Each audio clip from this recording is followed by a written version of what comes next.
राजू और दीपू दो दोस्त थे और एक साथ ही पढ़ते थे। कॉलेज की परीक्षा पास आ रही थी, इसलिए वो जोरों शोरों से पढ़ाई कर रहे थे।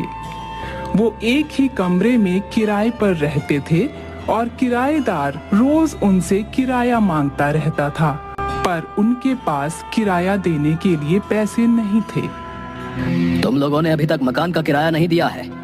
अभी हमारे पास पैसे नहीं है। जब हमें पैसे मिल जाएंगे तब हम आपका किराया चुका देंगे। मुझे अभी के अभी मकान का किराया चाहिए। हमारे पिताजी ने अभी तक पैसे नहीं भेजे हैं, तो हम तुम्हें किराया कहाँ से दे दें? अगर किराया नहीं दे सकते तो सुबह अपना सामान लेकर यहाँ से रफू चक्कर हो जाना। वो जो मैंने 50,000 अपनी बहन के इलाज के लिए रखे थे, वो दे दे तू इनको। 50,000? उसमें 2,000 कम है ना। कोई बात नहीं, मेरी बहन का नहीं होगा, पर तू इनके मकान का किराया दे दे। मेरी बहन जिंदगी और मौत से लड़े तो इन्हें क्या फर्क पड़ता है। मकान मालिक को बड़ा दुख होता है। मकान मालिक सोचता है कि राजू को अपनी बहन के इलाज की बहुत फिक्र है, इसलिए वो उससे कहता है, ये ले 2,000, अपनी बहन का इलाज करा ले। मैं इतना जालिम भी नहीं कि तुम्हारी बहन का दर्द ना समझ सकूं। कोई बात नहीं बेटा, तुम्हारी बहन ठीक हो जाएगी। अंकल जी, मैं बस ये सोच रहा हूँ कि इसकी बहन पैदा कब हुई, मुझे पता कैसे नहीं चला। तेरी कोई बहन नहीं, मुझे बेवकूफ बना रहे हो तुम दोनों दोस्त। निकल जाओ अभी यहाँ से। अपना बोरिया बिस्तर उठाओ और बाहर का रास्ता। मकान मालिक उन दोनों का सामान बाहर फेंक देता है। वो दोनों अपना सामान उठाकर भटकते हुए जंगल की ओर चल पड़ते हैं, जहाँ पर राजू की टोपी एक बंदर उठाकर पेड़ पर चढ़ जाता है। अरे, इस बंदर ने तो मेरी टोपी छीन ली। अरे बंदर, मेरी टोपी तो वापस कर दे। ये मेरी लकी टोपी है, मैं तुझे नहीं लेने दूंगा। एक काम कर, इसको पत्थर फेंक कर मार, बदले में तुझे ये टोपी फेंक कर मारेगा। राजू ऐसा ही करता है, पर बंदर बहुत चालाक होता है। वो पेड़ पर लगे आमों को उसकी ओर फेंकता है और जब आम खत्म हो जाते हैं तो वो पेड़ पर रखे एक नक्शे को उसकी ओर फेंकता है। आजकल के बंदर बहुत चालाक हो गए हैं। पत्थर के बदले टोपी नहीं, आम फेंक रहे हैं। और ये नक्शा कैसा है, जरा खोल के तो देख। अरे ये तो कोई खजाने का नक्शा लग रहा है। देख, यहाँ पर खजाना भी बना हुआ है। अरे वाह, मजा आ गया। किराए के मकान से निकले तो खजाने का नक्शा मिल गया। चल चल जल्दी चल, खजाना ढूंढने चलते हैं।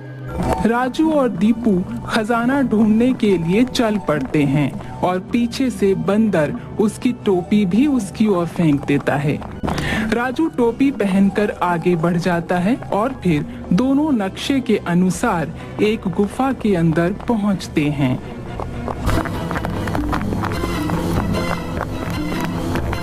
नक्शे में तो यही गुफा लग रही है। अंदर चलकर देखते हैं कि ये रास्ता कहाँ पर जाता है। तुम्हें अगर मेरे अंदर आना है तो उसके लिए एक काम करना होगा।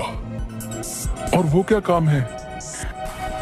इस दरवाजे पर जो ताला लगा हुआ है, उसकी चाबी जंगल के एक तालाब में है। वहां से तुम्हें वो चाबी लानी होगी और इस ताले में लगानी होगी।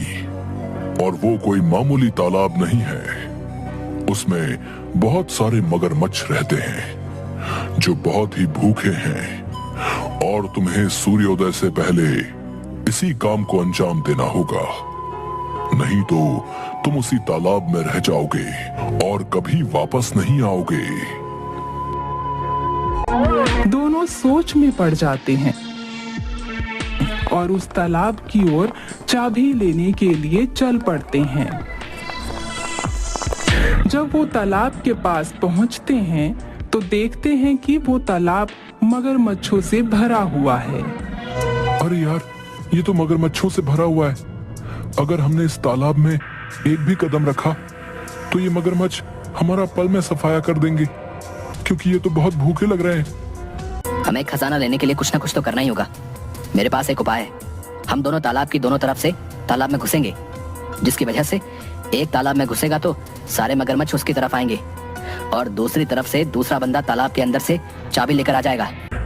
ये काम तो मैं करूंगा क्योंकि मैं तुझसे बड़ा हूँ। तू पीछे की तरफ से खजाना लेकर आ जाना। इसमें बड़े और छोटे की क्या बात है, मैं आगे से जाऊंगा, इससे सारे मगरमच्छ मेरी तरफ आएंगे। राजू और दीपू अपनी अपनी जान की बाजी लगाने के लिए तैयार हो जाते हैं। अंत में राजू तालाब में उतरने के लिए तैयार होता है और दीपू बार बार उसको मना करता है, पर वो नहीं मानता और उसे तालाब की दूसरी ओर जाने के लिए कहता है। परंतु जैसे ही राजू तालाब में उतरता है तो सारे मगरमच्छ कमल का फूल बन जाते हैं। अरे ये क्या, ये सारे मगरमच्छ कहाँ गए? ये तो सब कमल का फूल बन गए हैं। अरे ये तालाब में से कौन सी देवी प्रकट हो रही है? कुछ समझ में नहीं आ रहा। मगरमच्छ कमल का फूल बन गए और नदी में से देवी प्रकट हो रही है। आखिर ये सब हो क्या रहा है? राजू और दीपू की दुविधा देखकर वो देवी बोलती हैं, मैं इस तालाब की रक्षा करने वाली देवी हूँ और इस तालाब की मगरमच्छ के रूप में रक्षा कर रही थी, परंतु तुम्हारे मन की सच्चाई और एक दूसरे के लिए प्यार देखकर मैंने तुम्हारे रास्ते को साफ कर दिया है। अब तुम्हें कोई भी विपत्ति नहीं आएगी। तुम इस तालाब में से खजाने की चाबी ले सकते हो। राजू और दीपू उस तालाब में कूद पड़ते हैं और अंदर जाकर गुफा की चाबी ले आते हैं।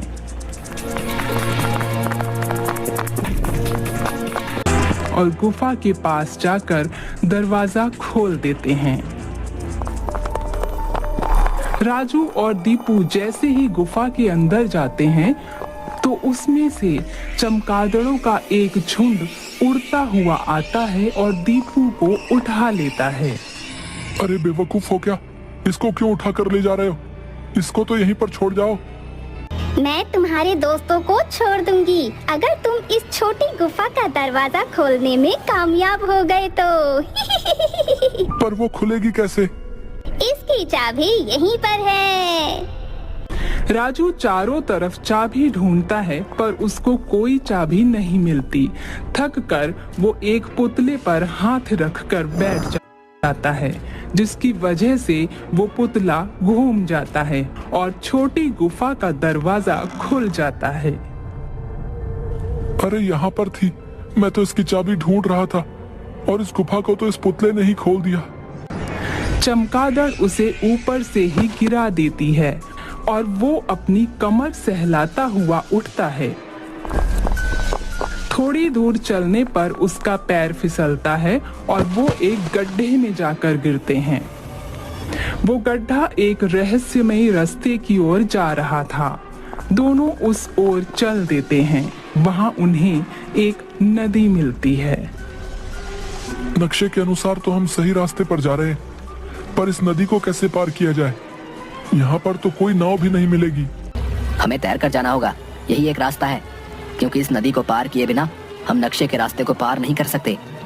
ये देखो, इस नक्शे में भी ऐसा ही लिखा है। राजू और दीपू उस नदी में उतर जाते हैं, पर थोड़ी दूर तैरने के बाद वो एक नदी के अंदर ही एक रास्ते में जाते हैं, जो बड़ा खुफिया रास्ता होता है। हम इधर आ तो गए हैं, पर कहीं ऐसा ना हो कि बाहर लोगों को हमारा पता ही न चले कि हम कहाँ गायब हो गए। यहाँ बहुत ही अजीब अजीब रास्ते हैं। इन अजीबो गरीब रास्तों को पार तो कर लिया जाएगा, परंतु इनसे वापस कैसे आएंगे? अभी जो हमारे लिए जरूरी है वो खजाने की खोज है, इसलिए खजाने की खोज के लिए हमें ये रास्ते तो तय करने ही होंगे। राजू और दीपू आगे बढ़ते जाते हैं। फिर वहाँ उन्हें एक मूर्ति दिखाई देती है। अरे दीपू, उस मूर्ति को देख, वो देख, कितना सारा खजाना लेकर खड़ी है। हाँ, उसके हाथ में बहुत सारा खजाना है, हीरे जवाहरात और इतनी सारी अशर्फियाँ। खजाने की तो पूरी की पूरी तिजोरी है इसके हाथ में। परंतु जैसे ही वो खजाने का बक्सा उसके हाथों से उठाते हैं तो पूरी गुफा हिलने लगती है और गुफा के अंदर मोटे मोटे पत्थर गिरने लगते हैं। दीपू भाग! मुझे लगता है हमने ये खजाना उसके हाथ से उठाया, इसी कारण से पूरी जमीन हिलने लगी है और ऊपर से ये मोटे मोटे पत्थर भी गिर रहे हैं। हाँ राजू, जल्दी भाग। राजू और दीपू जैसे जैसे उस गुफा से बाहर निकल जाते हैं और जैसे ही वो बाहर आते हैं तो पूरी गुफा मिट्टी का ढेर बन जाती है। राजू और दीपू खजाना पाकर बहुत खुश होते हैं। अभी तक हम किराए के मकान पर रहते थे, पर अब हमें अपना मकान लेने से कोई नहीं रोक सकता। कितना बड़ा खजाना हमारे हाथ लगा है। सही कहा तूने, इस खजाने से तो हम बहुत अमीर हो जाएंगे। अब हम किराए के मकान में रहेंगे नहीं, बल्कि किराएदारों को रखेंगे। पर हम किसी से हर महीने किराया नहीं वसूलेंगे, क्योंकि हमें पता है कि जब पैसा नहीं होता तो कितना दुख होता है। राजू और दीपू वह सोना बेचकर गाड़ी और एक बंगला खरीदते हैं और अमीर हो जाते हैं। ये बात वो किसी को नहीं बताते और उस खजाने की मदद से वो ऐसे लोगों की मदद करते हैं जिनके पास मकान नहीं होता या जो मकान मालिकों से परेशान होकर इधर उधर भटक रहे होते हैं। वहीं दूसरी ओर उनका मकान मालिक उनके ये ठाट बाट देखकर बहुत जलता है।